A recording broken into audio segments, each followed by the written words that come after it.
Meu pai tentou avivar minha curiosidade, valorizando com energia as linhas mal impressas, falhadas, antipáticas. Afirmou que as pessoas familiarizadas com elas dispunham de armas terríveis. Isto me pareceu absurdo. Os traços insignificantes não tinham feição perigosa de armas. Ouvi os louvores incrédulo. Aí meu pai perguntou se eu não desejava inteirar-me daquelas maravilhas, tornar-me um sujeito sabido como o padre João Inácio e o advogado Bento Américo. A palavra se insinua como instrumento de poder, não é? As duas faces do poder incontrastáveis naquele povoado, que são a igreja na figura do padre e a lei na figura do advogado.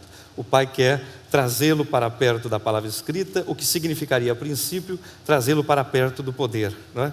Tanto que ele diz: foi assim que se exprimiu o tentador humanizado naquela manhã funesta. Se propõe um pacto que Graciliano não segue. E aí o livro mostra como há, na aprendizagem do menino Graciliano, o contato com a palavra escrita por duas vias contrárias, que depois vão se reunir no seu estilo literário. De um lado, a tortura que é conhecer a gramática ligada à retórica do poder, como signo da lei, né? E de outro, a magia que se descortina com a descoberta da ficção. Como aquele menino oprimido se libertava da opressão na fantasia por meio dos livros que começava a ler. Eu tenho a impressão de que essa beleza intratável se reúne de fato depois e se gradua no estilo de Graciliano Ramos, que traz de um lado o que nós podemos chamar de rispidez da matéria que ele representa, que é o mundo representado por Graciliano, que nós não podemos falsificar, é um mundo de negatividade. No entanto, essa negatividade não esteriliza o poder de uma ternura difícil, porém resistente, que está em Graciliano, que é o corte lírico da sua obra, não é? Que é um modo de criar obstáculos contra a adversidade que o mundo representa. Daí a ideia de beleza intratável na expressão, que é a um só tempo negativa e resistente, né? A um só tempo lírica e realista. Só para terminar essa parte, eu tenho a impressão então de que Graciliano escreveu primeiro as memórias da infância e depois as memórias do cárcere, embora tenha saído da prisão logo após o início da escrita de infância, livro a que ele dedica 7 anos de composição, né? Ele começa a escrever na infância em 38 e só conclui em 45. É sem dúvida o seu livro esteticamente mais elaborado.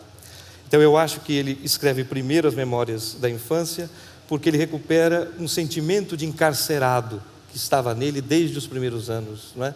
E que ele reconhece no seu tempo e nos seus romances. Muito bem.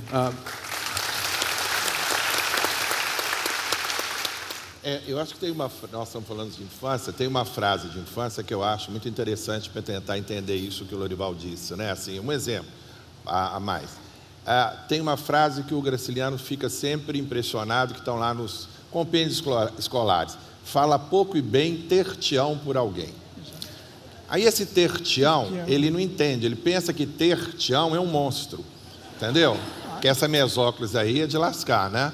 Da gramática. Então, fala pouco e bem, ter-te-ão por alguém. Aí ele fica perguntando, mas o que é o ter-te-ão? Que monstro é esse? Então, esse ter-te-ão é esse monstro da gramática que persegue que ele tem, de alguma maneira, desbastar. Mas, apesar de ele ser, ser muito bem-humorado, essa passagem, né? Fala pouco e bem, ter-te-ão por alguém, ele seguiu à risca isso.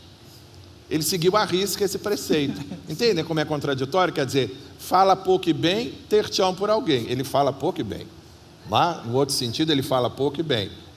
Então ele consegue reverter, isso é irônico, esse monstruoso da gramática nessa possibilidade de se falar pouco e bem, ou seja, de desbastar a gramática, achar no meio desse matagal de regras e doutrinas um caminho que ele possa seguir, né? Então, eu acho que ele desconstrói esse ter-te-ão e já não tem mais medo do monstro, né? Pergunta o Luiz Antônio Giron. Lorival, se Graciliano estivesse vivo, ele se daria melhor no Twitter, no Facebook ou seria blogueiro? Bom, a resposta me exigiria uma certa bola de cristal também para imaginar o possível. Mas como a gente trabalha com literatura, é menos o que se propõe do que o que se... Olha, eu acredito que o que se mantém do Graciliano não é tanto o homem. Eu detesto essa ideia de sacralização da figura. O crítico literário não sacraliza, ele faz exatamente o contrário, certo? Ele dessacraliza, vai ver as limitações, vai ver o momento em que alguém fala. No momento em que o Graça fala, é justamente o momento em que a cultura brasileira é excessivamente palavrosa e muito pouco exigente com relação à linguagem, e então ele faz um trabalho de desbaste. Ou seja, se o cimento social é a linguagem, quando uma sociedade descamba, a primeira coisa que estraga é a linguagem, porque ela veicula coisas que a gente já não pensa mais sobre e começa uma inflação, por exemplo, de sentido que apodrece o essencial ou o fermento da palavra. Então, o Graciliano procura essa concisão como um silêncio que potencializa aquilo que se vai dizer. Então, é nesse sentido de que o silêncio busca uma espécie de sintonia com o meu interlocutor, não é? Por exemplo, se eu amo uma determinada mulher, eu posso dizer o por ti eu me rasgo todo, no tom argentino de um tango. Mas eu posso também dizer para alguém, fazendo homenagem à inteligência dela, você não me é indiferente. Certo? O Twitter é uma volta, não é nenhuma renovação, mas é uma volta a uma coisa que foi comum na cultura, que é o dizer o máximo no mínimo, uma espécie de litotes, como a gente dizia na retórica clássica, que é a abreviação da linguagem como homenagem à pessoa com quem falo.